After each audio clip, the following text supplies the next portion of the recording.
man that we have lost today. And if there is any part of you that respects that, you will go.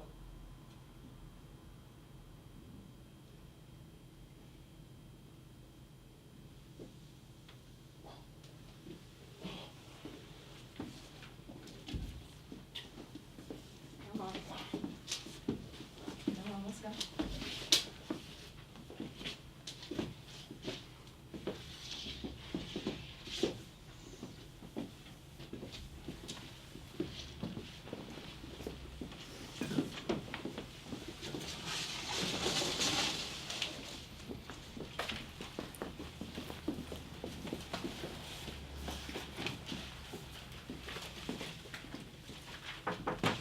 Yes?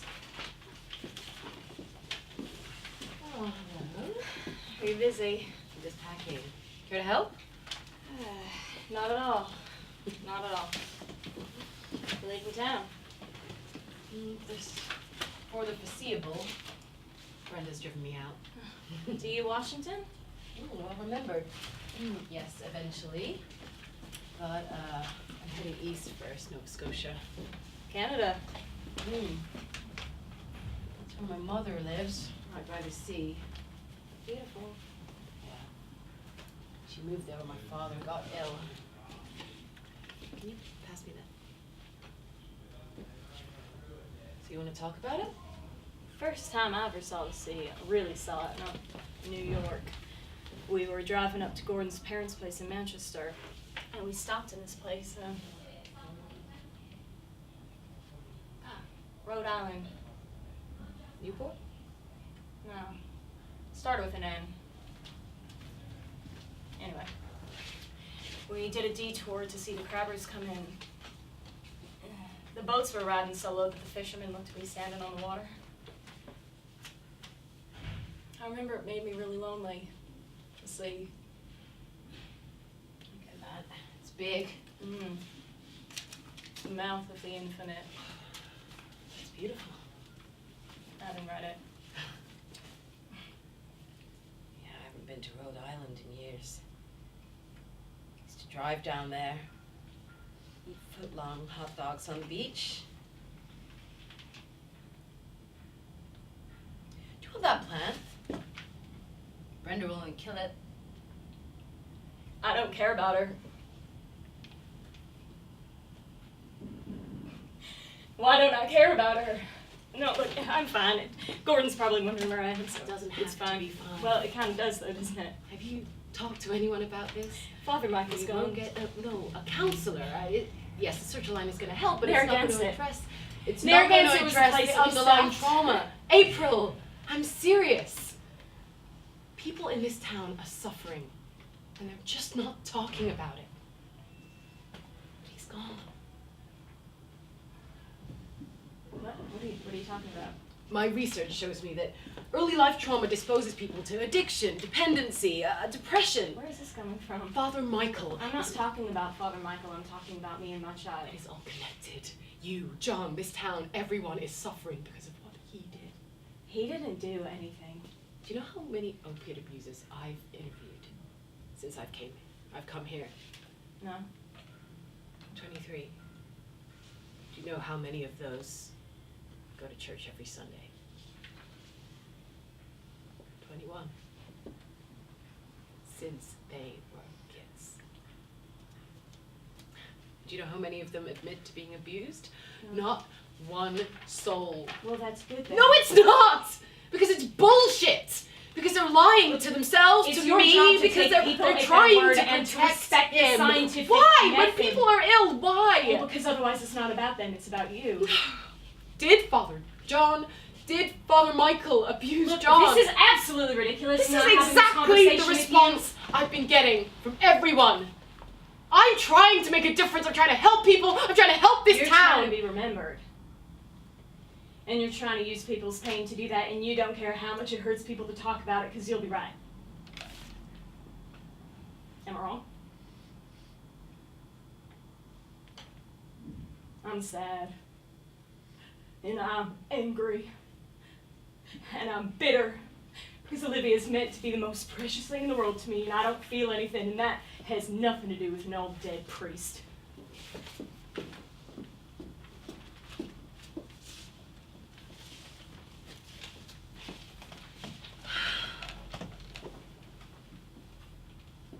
Is everything okay? Yep. I was just outside Oh, leaving. I can't really say anymore. Right. Probably something to do with Gordon, isn't it? Always is. Listen, I'm glad I caught you before you left. I just wanted to say thank you for everything. It's doing my job. Well, you're damn good at it, and I bet you don't hear it enough. And John thinks the world of you. So, we thought we'd bring you a little gift. You didn't have to for do you. that. We did. We had forgotten. Anyways, take it. Thank you. My mother's vegetarian, though. Not on Thanksgiving, surely. You can't not eat meat on Thanksgiving. Can. It's called nut loaf. Ah, see, that's why I've never been to Canada. Nut loaf. I should probably lock up. Sure. Hope to see you soon. I hope so. Hey, and good luck. Nut loaf.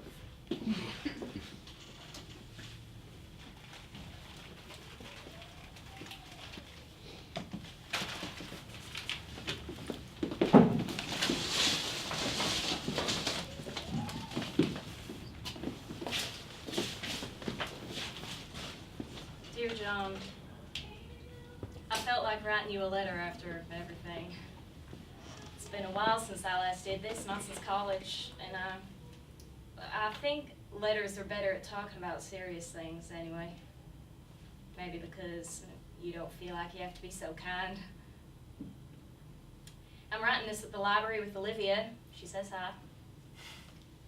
Been spending a lot of time here because things between Gordon and me are a bit tense. Well, tense is the wrong word. We're figuring things out as couples do. He's done some things wrong, I've done some. Olivia was such a finish line for both of us, I think. We poured ourselves into preparing, and then once she got here, well, we expected everything to be clear sailing after that. I was like, I suppose. Lord knows it hasn't been for me. We're working things out. We'll work things out. He's a kind man. I know you think he's ugly inside, but he's not. And I love him, so. But yeah, I haven't been able to write at home, so I've been spending more time at the library. Speaking of, Mary says you have some books overdue. I convinced her to waive the late fee if you bring them by Saturday, so don't forget. Why haven't you come and seen me? And Olivia. Celia says you haven't used any of your pills for a couple weeks now. That's great. Imagine you're feeling like your old self. I'd like to see that. To be honest, I'm scared you think getting clean means shedding everything you used to be and moving on. And it's great that you don't need me as much as you used to, but don't forget about me either. I just need, I don't know, something that isn't. Oh, I nearly forgot. I finally managed to write something. The poem about Dora, well, it's also about you, of course. I was driving Gordon to the depot, and on the way back I saw a bear slumped over on the shoulder of the interstate. I thought it must have been dead, because it had clearly been hit by a car or something, and its skull was caved in, so I pulled over to have a look, and would you believe it? The bear got up and hobbled back into the woods. I swear to God, John, I was so happy that my hands were shaking. I had to wait until I calmed down enough to drive home. And when I got home, I picked up Olivia and never let her go. So, the poem's about that, or at least inspired by it. I'll write it down for you here. It's important to me to read it. Now, I should really get going. Olivia's probably hungry, and you're probably itching for this letter to end so you can return your damn library books. Write back if you want. We're just What done. skies tonight? What stars? Oh. don't think I'll ever get used to the size of the sky out here. Didn't realize anyone was here. I would have invited you to join me. How long have you been here?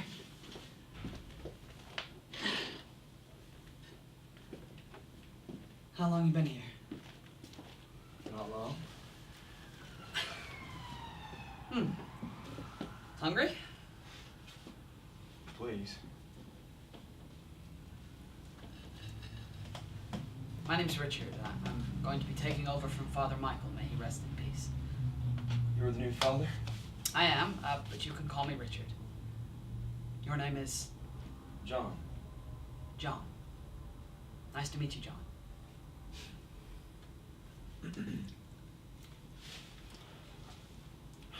Tell me, have you lived here for a long time? You ever get used to how dark it is here? No. I wouldn't say that. Not used to it. But it's not as dark as you think it is. You're just from, New York. Exactly, yeah. You probably can't even see the moon for the billboards. You're right there. What's New York like? If you don't mind me asking, I never left the state. New York, unnerving, but in a good way. Lots of trains. Well, a lot of trains here too.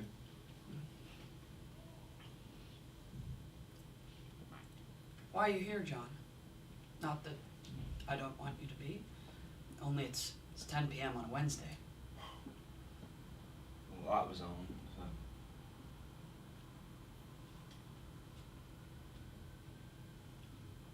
When I was a kid, I thought light pollution was permanent. Light pollution, you know, well, I thought one day I'd forget to turn the porch light off and then I'd come out next morning and it would never be dark again. The night would just stop being a thing. Well, when it was storming, my parents would turn the barn light on so that the cows wouldn't get so scared, and I couldn't take this. I couldn't sleep knowing that the cows were responsible for, well, you know, killing the stars. So I thought it was selfish, and I'd sneak out of my PJs and on my tiptoes so my whole foot wouldn't get muddy, just my toes, and I'd turn the barn light off, and the cows would lose their minds to mooing. Sometimes there'd be a flash of lightning and you just see them all, eyes all panicked. Maybe that's why I came in here, because the lights were on.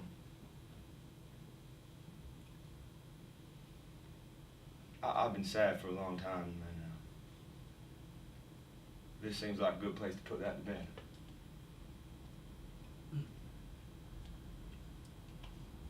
Oh, could you do me a favor? Could you read something for me? Of course. It's a poem my sister wrote. She's a poet. So I don't like reading her stuff the first time around. She always used to read it out loud to me, and now it's sort of a thing for me. So. Well, I'll give it my best shot. Where is it? In the morning swell, see how he stands and tests his weight upon his paw. How the night's frost clings to him. The forest floor is a carpet of fiddleheads, too cold to unfurl just yet. And a spider has pitched her home between a few. How he lowers his snout and puffs so a single thread catches the dawn in its thinness. There's a hollow where once his right eye sat, that the seasons have smoothed over with fur, as a volcano's mouth sleeps, and in sleeping is seized by wild garlic and the humming of beetles. How thick his neck is, how heavenly it swings. Some machine, a truck screams past in the distance. He cannot understand this, does not try to, but instead falls into busyness, pawing at the spider and her frantic threads. How this great planet rises up beneath him, wakes him, smears him with pollen. The first bare his teeth at another year's sunrise. I don't understand. understand. Neither do I.